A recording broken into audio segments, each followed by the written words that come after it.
የተወደዳችሁና የተከበራችሁ የአገው ሚዲያ ተከታታዮቻችን አገው ሚዲያ ዛሬም እንደትላንቱ ሁሉ ትኩስና ታማኝ መረጃዎችን ወደናንተ ይዞላችሁ ቀርቧል። ሰናይ ቆይታ እንዲሆንላችሁ አገው ሚዲያ እየተመኘ በቀድሚያ ማባይት ርዕሶችን እነሆ። ሰኔ 18 ቀን 2017 ዓ.ም ቀሲስ ስንታየሁ የኔ አባት በዋስትና ከስር መፈታቱን የአገው ሚዲያ ታማኝ ምንጮች ገለጹ። በስፋት የምንዳስሰው ይሆናል። የዋግምራ ኮሙኒኬሽን በተፈራ ኃይሉ ጠቅላላ ሆስፒታል የኦክስጅን ማምረቻ ፕሮጀክት እየተገነባ እንደሚገኝ ገለጸም።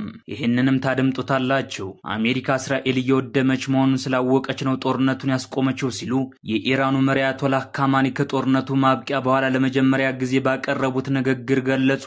ወደ ባህር ማዶ ተሻግረን የምንዳስሰው ጉዳይ ይሆናል። ክብራትና ክቡራን ከአገው ሚዲያ ጋር ከቆያችሁ እነዚህንና ሌሎች መረጃዎችን ታደምጣላችሁ። እንዲሁም ለአገው ሚዲያ አዲስ ከሆናችሁ ሼር፣ ላይክ እና ሰብስክራይብ በማድረግ መረጃው ለብዙሃኑ እንዲዳረስ ማድረጋችሁን አትዘንጉ ለማለት እንወዳለን። አሁን በቀጥታ ወደ ዝርዝር መረጃው እናልፋለን።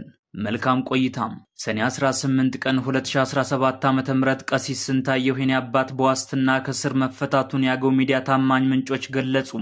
በ2016 ዓ.ም በአገው ህዝብ ላይ የተፈጸመውን ዘግናኝ ድርጊት በፎቶና በቪዲዮ ለህዝቡ በመግለጽ የሚታወቀው ቀሲስ ስንታየሁ የኔ አባት በማህበራዊ የትስስር ገጾች የበርካታ አገዎች አጀንዳ ሆኖ ነበር። በጽንፈኛው ፋኖ በትውልድ ቦታው አንበላና አካባቢው ላይ የተፈጸመውን ዘግናኝ ድርጊትና ከየትኛው ሚዲያ ዝግ ተደርጎ የአንበላ ከተማን ውድመት በቦታው በመሆን በቀጥታ ለዓለም ህዝብ በማህበራዊ ትስስር ገጹ ያሰራጨው ቀሲስ ስንታየሁ የኔ አባት በርካታ ማስፈራሪያዎች ስለደረሱበት አካባቢውን ለቆ ወደ አዲስ አበባ መሰደዱን የአገው ሚዲያ ታማኝ ምንጮች ገልጸዋል። አዲስ አበባ በመሆንም በአገው ህዝብ ላይ እየደረሰ ያለውን ግፍና በደል በተለያዩ ሚዲያዎች ላይ በመቅረብ ማብራሪያ ሲሰጥ እንደነበር ይታወቃል። የአገው ህዝብ በመከራ ውስጥ ባለበት ጊዜ ለማህበረሰቡ ውድ ከሆነው የአገው ልጆች የተሰበሰበውን እርዳታ እስከ ቦታው ድረስ በመሄድ ማከፋፍሏል። የአገው ህዝብ የቁርጥ ቀን ልጅ የሆነው ተርጓሚና መምህር እንዲሁም ተማሪና አስተማሪ ቀሲስ ስንታየሁ የኔ አባት ከ9 ወራት እስራት በኋላ ሰኔ 18 ቀን 2017 ዓ.ም ተፈቷል። አገው ሚዲያም የአገው ህዝብ ትግል የፊት አውራሪ አክቲቪስት ተርጓሚና መምህር ቀሲስ ስንታየሁ የኔ አባት ህገወጥ እስራትን በተመለከተም በእንግሊዝኛና በአማርኛ ቋንቋ በተደጋጋሚ ለአድማጭ ተመልካቾቻችን እየገለጸ ነበር።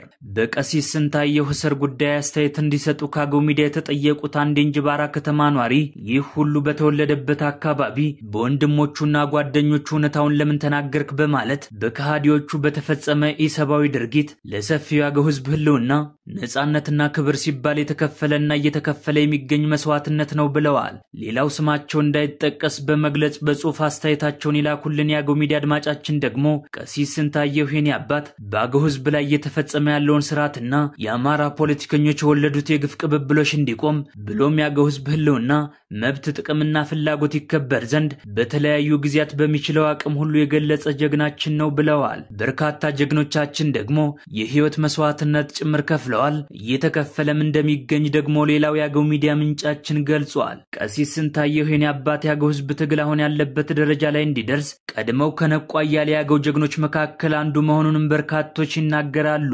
ቀሲስ ስንታየሁ የኔ አባት ባዊ ዞን አመራሮች ጥቅምት 3 ቀን 2017 ዓ.ም ታፍኖ ከአዲስ አበባ ባህር ዳር መኮድ ወታደራዊ ካምፕ ከዚያም ዳንግላ መኮድ ወታደራዊ ካምፕ እንጅባራ ፖሊስ ጣቢያና እንጅባራ ማረሚያ ቤት እንዲሁም ያዊ ብሔረሰብ ዞን አስተዳዳሪ ቢሮ ድረስ በምርመራ ስም ከፍተኛ የሆነ ስቃይ እንዳሳለፈ ታማኝ የአገው ሚዲያ ምንጮች ገልጸው ነበር። ቀሲስ ስንታየሁ የኔ አባት 2017 ዓ.ም ታህሳስ ወር መጨረሻ 10,000 ብር ዋስትና መብት ተሰጥቶ ከስር እንዲለቀቅ ፍርድ ቤቱ ትዕዛዝ ሰጥቶ የነበረ ቢሆንም ያለምንም ወንጀል ላለፉት 9 ወራት በሙሉ በእስር ቤት ፍርድ ቤት ሳይቀርብ እንደቆየ ብዙዎች ይገልጻሉ።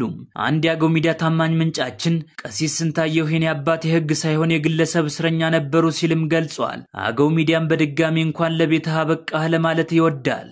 የዋግምራ ኮሙኒኬሽን በተፈራ ኃይሉ ጠቅላላ ሆስፒታል የኦክስጅን ማምረቻ ፕሮጀክት እየተገነባ እንደሚገኝ ገለጸም።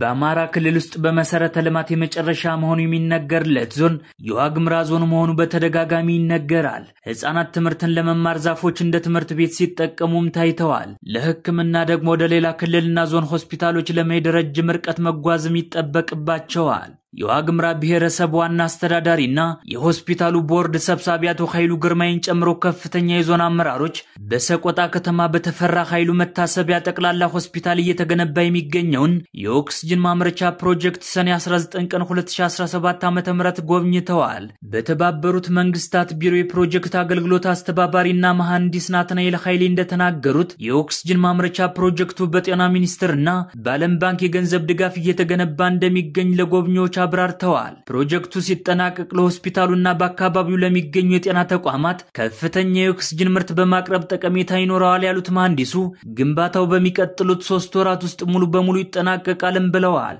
በጉብኝቱ ላይ የታደሙት አመራሮች ደግሞ ፕሮጀክቱ በተያዘለት ጊዜ በጥራት እንዲጠናቀቅ አስፈላጊውን ሁሉ ድጋፍ እናደርጋለን ሲሉም ተሰምተዋል። ከጅቡቲ እስከ ጋላፊና ደዋሌ ተሽከርካሪዎች ጉዳት ደርሶባቸው ለማስነሳት ከ2.5 ሚሊዮን ብር በላይ እንጠየቃለን ሲሉ የፈሳሽ ጭነት ተሽከርካሪ ባለ ንብረቶች ተናገሩ። የጅቡቲ መንገድ ለተሽከርካሪዎችና አሽከርካሪዎቹ ምቹ አለመሆኑ የተገለጸ ሲሆን በመንገድ ትራንስፖርት በጅቡቲ ባለስልጣናት በኤምባሲና በሌሎች አካላትም አካባቢውን ምቹ ለማድረግ ይሰራል ቢባልም ከ1991 ጀምሮ ምንም የተስተካከለ ነገር አለመኖሩ ተነግሯል። በጅቡቲ ማቆያ ተርሚናሎች አካባቢ ለአደጋ ለሚጋለጡ አሽከርካሪዎች የመጀመሪያ ደረጃ ሕክምና መስጫ ተቋማት አለመኖራቸው ሌላኛው ችግር ነውም ተብሏል።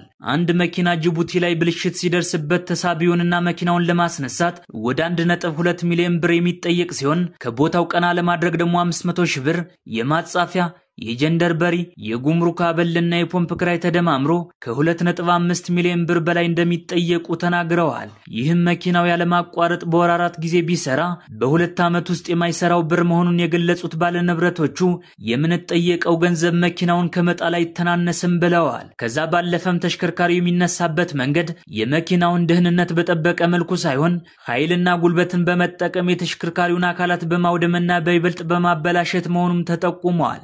አንድ ተሽከርካሪ በጅቡቲ ጋላፊ ኬላ ከመጣ 200 ኪሎ ሜትር በደዋሌ ከመጣ 130 ኪሎ ሜትር ሲሆን ጎትተው አምጥተው የሚጠይቁት ክፍያ ከ600 እስከ 700 ሺህ ብር ነው ብለዋል።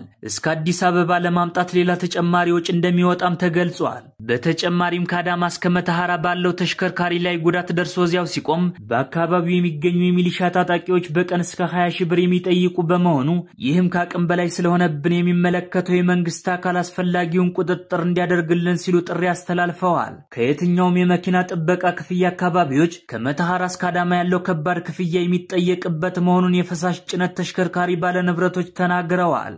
አሜሪካ እስራኤል እየወደመች መሆኑን ስላወቀች ነው ጦርነቱን ያቆመችው ሲሉ የኢራኑ መሪ አያቶላህ አሊ ካማኒ ከጦርነቱ ማብቂያ በኋላ ለመጀመሪያ ጊዜ ባቀረቡት ንግግር ገለጹ። ለአሜሪካና እስራኤል የኢራን ህዝብ ማን እንደሆነ አሳይቷል። ሊያጠቁን የመጡት የአሜሪካና እስራኤል አየር ኃይሎች ላይም ከባድ ኪሳራ ደርሰናል ያሉት ካማኒ ጦርነቱ ቢቀጥል እንደሚሸነፉ ስላረጋገጡ ሊያቋርጡት ተገደዋልም ብለዋል። አያቶላህ አሊ ካማኒ በ12 ቀኑ ጦርነት ኢራን ማሸነፏንም አውጀዋል። በተመሳሳይ ዶናልድ ትራምፕ በትናንትናው ዕለት ባደረጉት ንግግር እስራኤል የኢራን የሚሳኤል ጥቃቶች መቋቋም የማትችልበት ደረጃ ላይ ደርሳ እንደነበርና በመቶዎች የሚቆጠሩ ህንጻዎችና መሰረተ ልማቶች መውደማቸውንም ገልጸው ነበር። ክቡራትና ክቡራን አብራችሁን ስለቆያችሁ እያመሰገንን በቀጣይ ዝግጅት እስከምንገናኝ መልካሙን ሁሉ ተመኘን።